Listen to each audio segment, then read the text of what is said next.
बिस्मिल्लाहिर्रहमानिर्रहीम। अस्सलाम वालेकुम प्यारे बच्चों, हमारी तरफ से लिम्स एकेडमी की तरफ से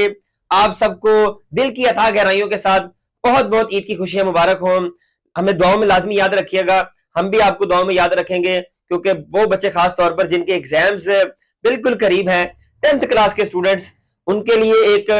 ये भी हिदायत है कि आपने इस ईद के ऊपर ईद की नमाज पढ़ ली है, उसके बाद आप लोगों ने अपनी ईदी इकट्ठी करें और उसके बाद आपने करना क्या, आपने अपनी किताबें दोबारा पकड़ लेनी है, खाएं पिए एंजॉय करें, लेकिन इस ईद को जो है इम्तिहान समझ के आपने मनाना है, क्योंकि इस ईद के फौरन बाद आपके इम्तिहानात शुरू हो रहे हैं। इसलिए हम नहीं चाहते कि आप लोग अपना वक्त जो है वो इस ईद के ऊपर एक्स्ट्रा चीजों के अंदर वो जाया करें। जरूरी आप काम करें, जरूरी चीजें जो है अपने रिश्तेदारों के साथ, प्यारों के साथ मिलिए, जरूर खाएं पिए एंजॉय करें, लेकिन अपना टाइम जाया मत कीजिएगा, क्योंकि ये वक्त आपका बहुत कीमती है, बिल्कुल करीब है आपके इम्तिहानात। ठीक है, तो हमारी हिदायत यही है आप लोगों को कि अपनी किताबों से दूर मत होइएगा, क्योंकि दूर हो गए तो वो दरमियान में आ जाएगा गैप, वो 2-4 दिन का जो गैप है वही आपको बहुत पीछे रह जाएगा, आप आउट ऑफ टच हो जाएंगे और आपने चीजें जो याद की हुई थी वो याद की हुई चीजें आपको भूल भी सकती हैं। इसलिए हम आपको यही कहेंगे कि किताबों के साथ जुड़े रहिएगा और हमारे साथ भी जुड़े रहिएगा, अकाउंट को फॉलो कीजिएगा, दुआ में याद रखिएगा। अल्लाह हाफिज।